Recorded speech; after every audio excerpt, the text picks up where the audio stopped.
Break के बाद आपका स्वागत है और आप देख रहे हैं न्यूज 18 पर ई कॉन्क्लेव। कोरोना पर 18 मंडल के मंडलायुक्त के साथ महामंथन का सिलसिला जारी है। अब तक 12 मंडलों के कमिश्नर ने अपनी रिपोर्ट बताई। अपर्णा, इस कड़ी में सबसे महत्वपूर्ण दूसरी लहर में सबसे ज्यादा प्रभावित मंडल लखनऊ की स्थिति पर चर्चा करेंगे और साथ ही बरेली और अयोध्या के कमिश्नर भी हमारे साथ जुड़ेंगे, उनसे भी चर्चा करेंगे। लेकिन अमित, इन तीनों मंडलों में सबसे ज्यादा चुनौतियां लखनऊ में थी। राजधानी होने की वजह से सबकी नजर यहां की व्यवस्थाओं पर थी। हम लखनऊ के कमिश्नर से पूछेंगे कि कैसे सरकार के निर्देश पर हालात को काबू किया गया और इस वक्त स्थिति क्या है। लेकिन पहले एक रिपोर्ट देखते हैं।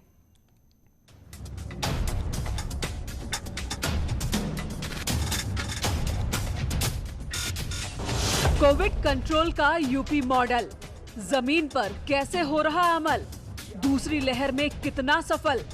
महामारी में कैसे लड़ रहे 18 मंडल? यूपी में कोरोना के खिलाफ चल रही जंग में जीत हासिल करने के लिए क्या किया जा रहा है? जीवन और आजीविका बचाने के लिए क्या कदम उठाए जा रहे हैं? सूबे में संक्रमण की चेन पर कैसे चोट की जा रही है? तमाम सवालों का जवाब उन अफसरों के जरिए जानेंगे जो कोरोना के खिलाफ जंग में डटे हैं। न्यूज 18 पर कमिश्नर कोविड कंट्रोल का ग्राउंड जीरो प्लान बताएंगे। लखनऊ, बरेली, अयोध्या मंडल, इन 3 मंडलों में कुल 15 जिले हैं। लखनऊ मंडल में हरदोई, लखीमपुर खीरी, लखनऊ, रायबरेली, सीतापुर, उन्नाव जिले हैं।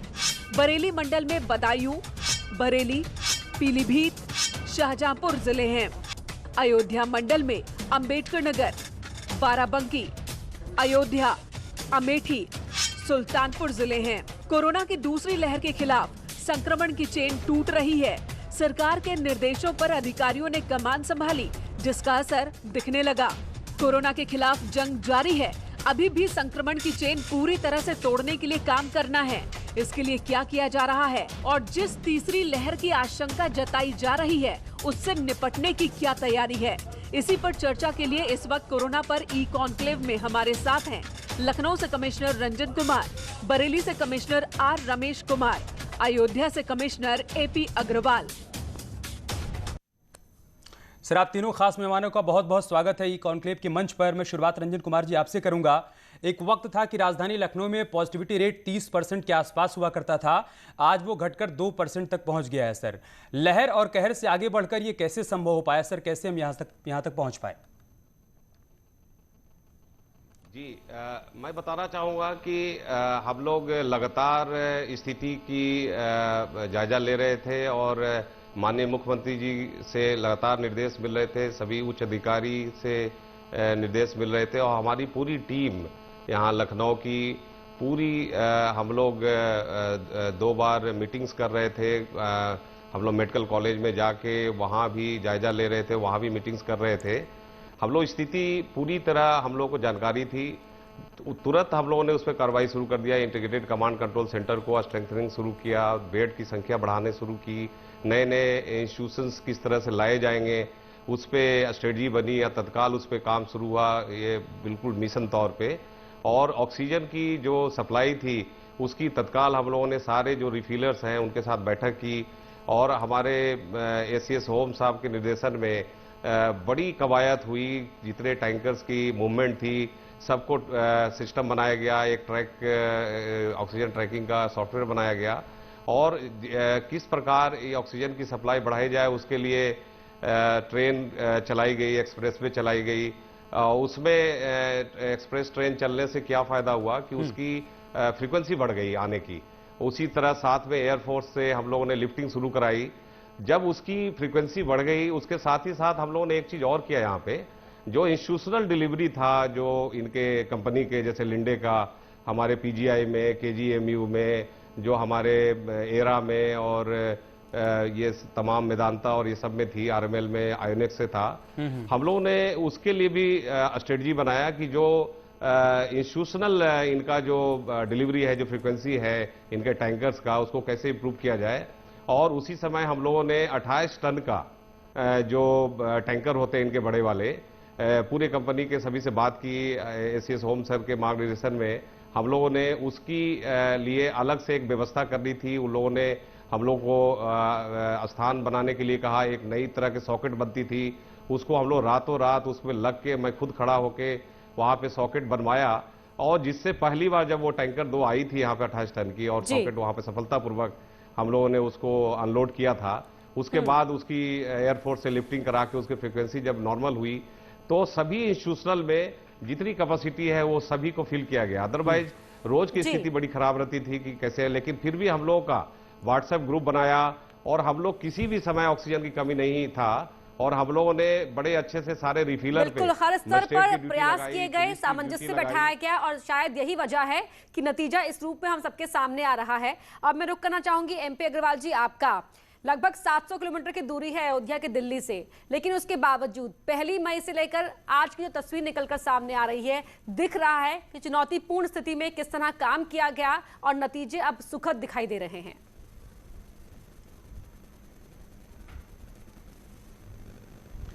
जी, जैसे आप देख रहे हैं अयोध्या में कोविड की काफ़ी कंट्रोल स्थिति रही। ज़रूर निश्चित तौर से पहले 12% पॉजिटिविटी थी, जो कि कम होकर इस वक्त 4% आ गई है। माननीय मुख्यमंत्री जी द्वारा दिए गए निर्देशों के क्रम में उन्होंने 3T ट्रेस, टेस्ट और ट्रीटमेंट लगातार करते रहे, जिसके कारण निश्चित तौर से पॉजिटिविटी में भी कमी आई है। यहाँ पे डेथ रेट भी बहुत कम है हम लोग का, और पर केस हम लोगों ने लगभग 14 कॉन्टैक्ट ढूंढे हैं हम लोग ने।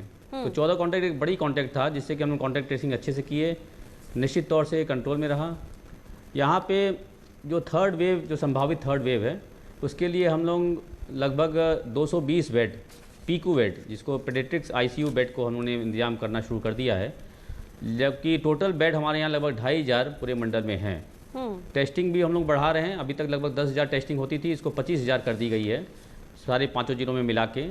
पॉजिटिविटी में बहुत अधिक कमी आई है। वैक्सीनेशन हमारे यहाँ लगभग 9 लाख वैक्सीनेशन डोज दिए जा चुके हैं, जिसमें से 1.5 से 2 लाख डोज डबल हैं और बाकी 7 लाख के आसपास सिंगल डोज हैं।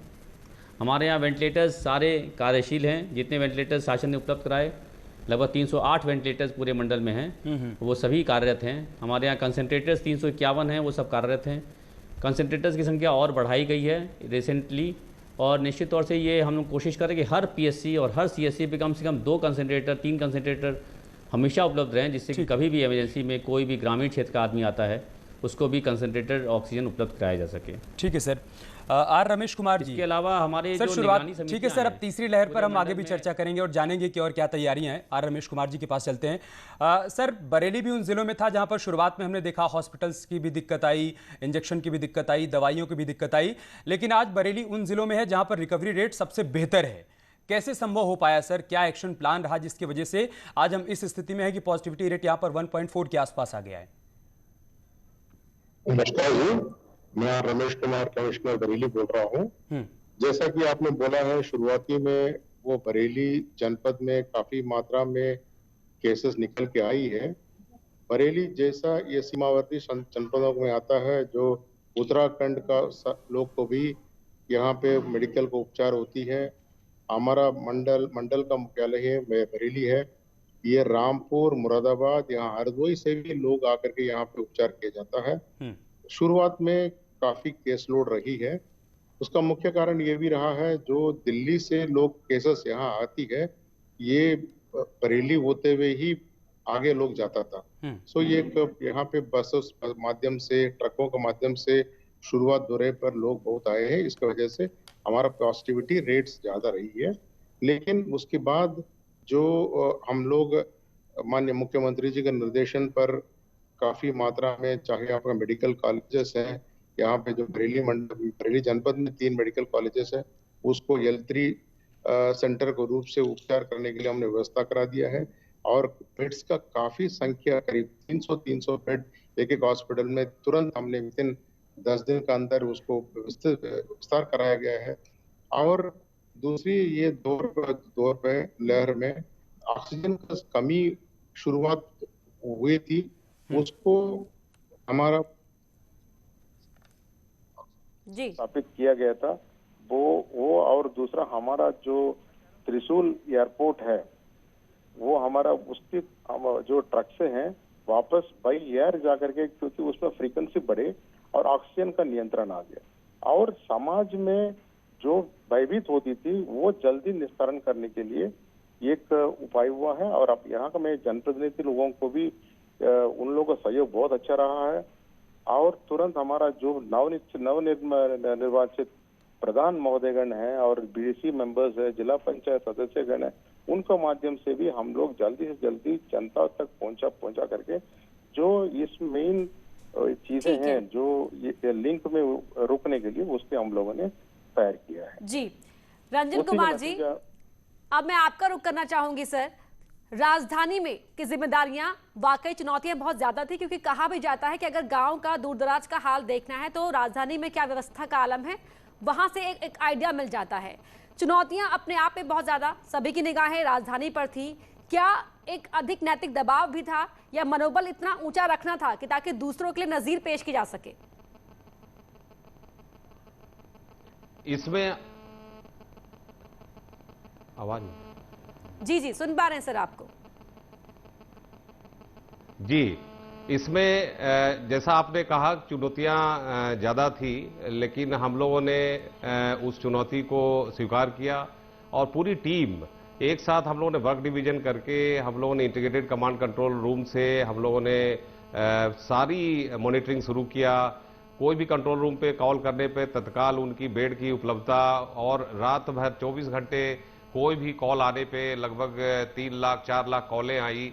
वो सबका हम लोगों ने एक प्रोटोकॉल बनाया कि किस तरह से उनसे बात करना है, कौन कौन सी क्वेश्चंस का उनको पूछना है और किस तरह से उनको तुरंत सुविधा देना है। और उसमें हम लोगों ने बड़ी सफलता प्राप्त की। हम लोगों ने लगभग 216 डॉक्टरों को टेली कंसल्टेशन से जोड़ा, जिसमें कि कोई भी कभी भी आपको कोई चीज पूछना हो तो तत्काल हम लोग के टेली कॉन्फ्रेंसिंग से तत्काल डॉक्टर उपलब्ध है, आईएमए के डॉक्टर उपलब्ध है, आयुर्वेद के डॉक्टर उपलब्ध हैं, होम्योपैथी के डॉक्टर उपलब्ध हैं। साथ ही साथ हम लोगों ने इमरजेंसी और नॉन इमरजेंसी होम आइसोलेशन के लिए काफी स्ट्रेंथनिंग की, आरटी टीम बढ़ाई, गाड़ियां बढ़ाई। हम लोगों ने गहन बैठकें की, सीएससी पे जाके एक एक कॉल करके क्रॉस चेकिंग किया। साथ ही होम आइसोलेशन में मेडिकल किट जो बढ़ती थी उसको फिर से फोन करवाते थे ICCC से, और उसमें से जो कम आती थी उसको खुद जाके विजिट करना, ताकि सभी चीजें स्ट्रीमलाइन हुई। मेडिकल कॉलेजेज में जो हमारे कोविड अस्पतालें थी उसको संख्या बढ़ाया, हम लोग नोटिफाइड किया। काफी जो प्राइवेट हॉस्पिटल्स थे उनको कोविड का दर्जा दिया और उसमें हम लोगों ने पूरी बेड्स जो है हम लोग काफी संख्या में बढ़ाने में सफल हुए। और साथ ही साथ हम लोगों ने कोशिश की कि सभी से 2-2 बार बात हो जो मरीज हैं, और उनको इंडिविजुअल को भी ऑक्सीजन की उपलब्धता हो जाए। सभी अस्पतालों को हम लोगों ने एक व्हाट्सएप ग्रुप बनाया था, बड़ा डायनेमिक था। हम लोग 24 आवर्स एक्टिव थे, सारे सीनियर ऑफिसर्स। ये अकेला ऐसा ग्रुप होगा जिसमें सभी एसीएस होम से लेके हम लोग सभी उस ग्रुप में हैं, सारे अस्पताल, सारे रिफिलर्स। कभी भी किसी को समस्या पे तत्काल हम लोग समाधान करते थे, पूरी टीम लगी हुई थी। साथ ही साथ हम लोगों ने अभी जो स्ट्रेटजी जो है, जो माननीय मुख्यमंत्री जी के मार्गदर्शन में हो रही है, कि गांव-गांव में जो निगरानी समितियां बनी है और वो हर एक घर जा रही है। 1-2 राउंड हो चुका है।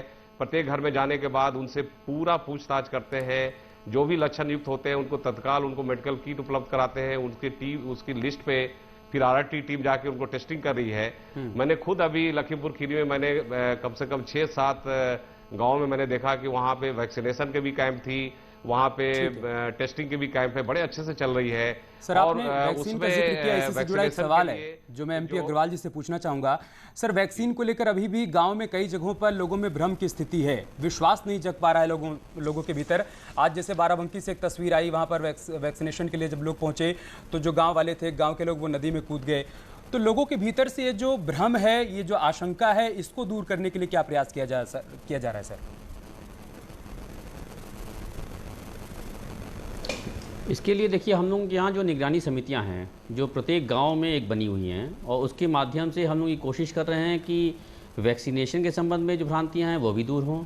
साथ ही साथ जरा सा भी कोई लक्षण युक्त हो, चाहे वो पॉजिटिव हो चाहे ना हो, टेस्टिंग हुई हो ना हुई हो, उसको हम लोग तत्काल एक मेडिकल किट उपलब्ध कराए जा रहे हैं। शासन से हम लोगों को ब्लॉक वाइज काफ़ी मात्रा में मेडिकल किट मिली है, वो भी उपलब्ध कराई जा रही है, क्योंकि सर्वप्रथम ये आवश्यकता है कि हम लोग अधिक से अधिक जान बचा सकें। सही बात। तो मेडिकल किट की उपलब्धता और साथ ही साथ वैक्सीनेशन के संबंध में जो भी भ्रांतियाँ हैं, हम लोग यहाँ जैसे अयोध्या में, बाराबंकी में, सुल्तानपुर में, अम्बेडकर में वैक्सीनेशन अच्छी तरीके से चल रहा है। 9 लाख के आसपास डोज लग चुके हैं और हम लोग इसको प्रयास कर रहे हैं कि अधिक से अधिक बढ़ाएं। हमारी वेस्टेज भी बहुत कम हो गई है। कोवैक्सीन और कोविशील्ड मिला के हम लोग की मुश्किल से 2 से 3% वेस्टेज रह गई है, जिसको हम लोग कोशिश कर रहे हैं कि 1% से कम आ जाए हमारी वेस्टेज, और तो हम लोग पूरा प्रयासरत हैं इसके अंदर।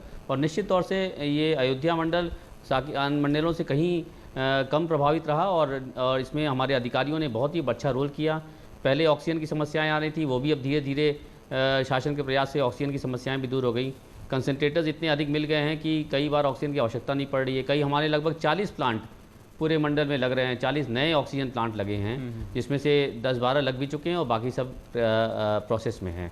तो ये सब प्रयास करके हम लोग कोशिश कर रहे हैं कोविड को कंट्रोल किया जाए। प्रोएक्टिव अप्रोच दिखाई, उसके बाद ही ये हो रहा है कि हम इस सेकेंड वेव से निपटने में काफी हद तक कामयाब दिखाई दे रहे हैं। आर रमेश कुमार जी, जीवन भी बचाना है और जीविका भी बचानी है, इसके लिए प्रदेश की सरकार ने हर स्तर पर कई तरह के कार्यक्रम चलाए हैं, जागरूक किया जा रहा है, लेकिन साथ ही राशन वितरण प्रणाली पर भी ध्यान दिया गया है, मुफ्त में राशन दिया जा रहा है, आर्थिक सहायता दी जा रही है।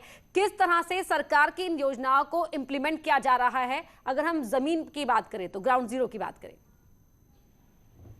क्या अभी माननीय प्रधानमंत्री जी गरीब कल्याण योजना के तहत ये खाद्यान्न वितरण, निःशुल्क खाद्यान्न वितरण अभी वितरण कराया जा रहा है 2 महीने के लिए, और मई महीने का वितरण है अभी 20 तारीख से सभी राशन डीलर्स के माध्यम से वितरण कराया जा रहा है। और हम लोगों ने ये भी निर्देश दिया है, दुकानों पर भीड़ भाड़ नहीं होना चाहिए, वहाँ का प्रोटोकॉल, जो कोविड प्रोटोकॉल का ऑब्जर्व करने के लिए ये टोकन सिस्टम लागू किया गया है, ताकि आदमी स्टैगर्ड वे में आकर के अपने वस्तुएं हैं प्राप्त हो सकते हैं। और इसकी हर गांव में इसका नोडल अधिकारी नामित किया गया है, ताकि वहां पे पूरा 100% ये सुनिश्चित कराया जाए जो गरीब लोग हैं उनको 100% ये खाद्यान्न मिल जाए। ये रेशन की बात है। और बाकी जो व्यवस्था माननीय मुख्यमंत्री जी द्वारा जो वहाँ पे दिहाड़ी मजदूर हैं, ये कोविड से वजह से ये रोजगार का प्रभावित हो रही है। वो शहरी क्षेत्र में जो ठेले वाला है और जो भी मजदूर हैं और बाहर से जो प्रवासी मजदूर हैं, सबकी सूची बना करके उनकी दक्षता, उनकी स्किल का आंकलन करा करके उनकी व्यवस्था भी कराया जा रहा है। उसका हम लोग पोर्टल के माध्यम से 1000 रुपया का धनराशि है रंजन कुमार जी, सर यही सवाल राजधानी के परिप्रेक्ष्य में बहुत ज्यादा इंपॉर्टेंट हो जाता है, क्योंकि न सिर्फ लखनऊ के लोग बल्कि आसपास के जिलों के लोग भी वहां पर दिहाड़ी मजदूरी के लिए आते हैं या फिर रोजगार की तलाश में आते हैं। ऐसे में उनके सामने जीवन बचाने के साथ साथ जीविका का भी संकट तो उत्पन्न हो ही गया सर। तो उसके लिए क्या प्रयास किए जा रहे हैं कि पोस्ट कोविड कम से कम उन चुनौतियों के लिए हम आज से तैयार हो जाएं कि लोगों के सामने जीविका का संकट ना आए? जी, इसमें मैं बताना चाहूँगा कि कोरोना कर्फ्यू में जो तमाम चीज़ें हैं उस पे शर्तों का अधीन ये लगी है, और जीविका और जीवन दोनों का साथ में हम लोग स्ट्रेटजी से काम कर रहे हैं। और हम लोग कोशिश कर रहे हैं कि ज़्यादा से ज़्यादा जो काम होने हैं वो चलता रहे प्रोटोकॉल अपना के, और उसमें काफ़ी सफलता मिल रही है हम लोग को, देखा है हम लोगों ने। जी, सफलता मिल रही है। महेंद्र प्रसाद अग्रवाल जी, याद है मुझे कि जो प्रोएक्टिव अप्रोच आपके मंडल में दिखाई गई थी, धार्मिक नगरी है अयोध्या, उसके बावजूद भी एक धार्मिक प्रोग्राम, रामनवमी का प्रोग्राम था, लेकिन समय से पहले से रद्द कर दिया गया। क्या आने वाले समय तक, क्योंकि थर्ड वेव की आशंका को लेकर भी लोग डरे हुए हैं, क्या इस तरह की प्लानिंग है आगे भी?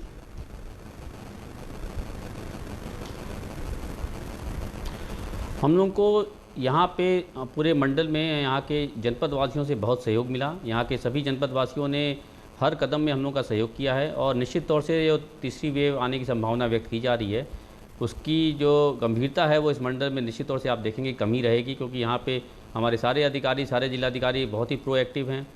पूरे मंडल में 220 बेड्स पीकू की व्यवस्था हो गई है। हमारे यहाँ मेडिकल कॉलेज हैं, 2 प्राइवेट मेडिकल कॉलेज हैं, साथ ही साथ 2 गवर्नमेंट मेडिकल कॉलेजेस हैं, इन सभी में 50-50 बेड के हिसाब से और लगभग 10-10 बेड हम लोग के डिस्ट्रिक्ट हॉस्पिटल्स में, MCH टांडा में, इस तरह से लगभग 220 तो कम बता रहे हैं, लगभग 280 बेड के आसपास व्यवस्था की गई है। और तीसरी वेव हम लोग अच्छे से डट के कंट्रोल करेंगे। ग्रामीण क्षेत्रों में जो संभावना व्यक्त की जा रही थी कि काफ़ी तेज़ी से बढ़ेगा और पंचायत चुनाव हुए हैं उसके कारण बढ़ेगा, लेकिन मंडल में भगवान की कृपा रही कि इसमें सब शांतिपूर्वक निपट गया और हम लोग ने मेडिकल किट्स खूब बांटी। हमारे निगरानी समितियों ने बहुत ही अच्छा काम किया। हमारे यहाँ जो ICCC लगे हैं तीनों मंडलों में, पाँचों जनपदों में, उनके मार्फत फ़ोन किए गए निगरानी समितियों को, RRTs को। जैसे ही कोई पॉजिटिव आता था विदिन 24 आवर्स उसको मेडिकल किट, मेडिसिन किट दे दी जाती थी। ये हम लोग की RRTs, एम्बुलेंसेस की जो तेज़ी है उसके कारण मंडल में सब कुछ कंट्रोल में रहा। ठीक है। रमेश कुमार जी, सर अभी हम कोरोना से लड़ाई लड़ ही रहे हैं और इसी बीच ब्लैक फंगस ने भी दस्तक दे दी है, उससे भी कई सारे मरीज ग्रसित हैं, कई सारे लोगों की जान भी गई है। उसको लेकर क्या तैयारियां हैं सर? और जो तीसरी लहर की आशंका है उसके मद्देनजर बरेली मंडल किस तरीके से अपने आप को तैयार कर रहा है? रिगार्डिंग ये जो ब्लैक फंगस का जो बीमारी है अभी हाल में हो रही है, उसके लिए हम लोगों ने डॉक्टर्स का आइडेंटिफाई करा दिया, ट्रेनिंग भी दी गई है और जो पोस्ट कोविड पेशेंट्स हैं वो कोमॉर्बिडिटी उनका ज्यादा है, वही प्रभावित होने के लिए जो हमारे डॉक्टर्स बता रहे हैं, उसके लिए हम लोग जो कोविड पेशेंट्स को ऊपर नजर रखा जा रहा है और जिसका ब्लड प्रेशर है और डायबिटिक है, उनकी ये बताया जा रहा है अगर थोड़ा बहुत भी लक्षण अगर आ जाएगा तुरंत आप हमारा मेडिकल सेंटर्स में, हमारा जो कॉल सेंटर है और हमारा जो CHC PHC निगरानी समिति को भी हम लोगों ने ट्रेनिंग और लगातार हो रही है ताकि हमारा इसका शुरुआत से ही इसको पकड़ में आ जाए। इनकी जो पेशेंट्स है अगर इनका पहले ही हम लोग आइडेंटिफाई कर लें, काफी हद तक इनके बचाव के लिए उपचार करने के लिए हो जाएगा। ये कोविड और दूसरा ये ब्लैक फंगस का है, ये तो मैन टू मैन कांटेक्ट, दूसरा है होने के बाद तत्काल उसको उपचार शुरू किया जाएगा।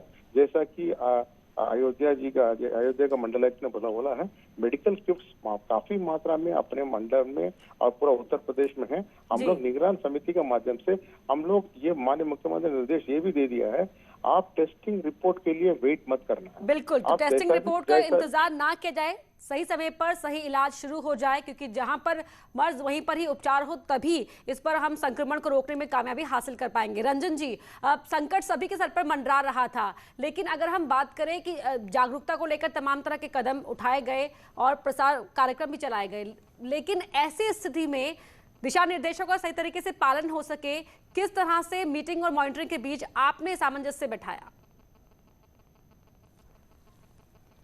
इसमें हम लोगों ने सभी जो दिशा निर्देश थे, जो माननीय मुख्यमंत्री जी के जो मार्गदर्शन थे, उसके अंतर्गत हम लोगों ने फॉर्मेट्स डेवलप की और हम लोगों ने डायनेमिकली बहुत सारे गूगल ड्राइव के थ्रू हम लोगों ने फॉर्मेट्स डेवलप की और लगातार मॉनिटरिंग कर रहे थे। जो चीज़ें सबसे इम्पोर्टेंट थी कि होम आइसोलेशन में मेडिकल किट पहुंच जाए, जिस प्रकार शुरुआत में ही, जैसे इसके 2 फेज आप देखें कोरोना में, शुरुआत में जब वायरस आपके शरीर में जाता है तो शुरुआत में अगर आप जो मेडिकल किट अगर पे आप दवा ले लें तो आपकी स्थिति बहुत अच्छी रहती है। तो हम लोग का जोर यही था कि किस प्रकार सबको तत्काल दवा पहुंचे, उसमें गाड़ियों की संख्या बढ़ानी, RRT उसकी लगातार मॉनिटरिंग कर रहे थे। CHC लेवल पे हम लोगों ने उसको मेन सेंटर बनाया जहां पे डॉक्टर सीधे बात कर रहे थे होम आइसोलेशन के मरीजों से और वहां पे वो खुद मॉनिटरिंग कर रहे थे। एक तरह से पूरी मेन सेंटर बन गई थी और उसको हम लोग खुद जाके भी साथ में मॉनिटर करते थे कि किस तरह से हो रही है। सारे फॉर्मेट्स डेवलप थी और उस पे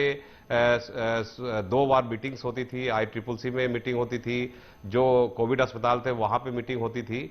हम लोगों ने पूरी जो टीम थी वो एक फ्रीक्वेंसी पे, और जो मेन मुद्दा था जो हम लोग का टेस्टिंग, ट्रेसिंग और ट्रीटमेंट का, उसमें हम लोगों ने बहुत कामयाबी हासिल की। बेडों की संख्या किस समय बढ़ रही है, क्या दिक्कतें आ रही है, जैसे रात में एक बार समस्या आई तो उस समय तत्काल हम लोगों ने 49 बेड का वहां पे वार्ड का किया, डॉक्टरों को उपलब्धि कराई। तो हम लोग बड़े समय से और डायनेमिकली हम लोग पूरी टीम जुड़ी हुई थी।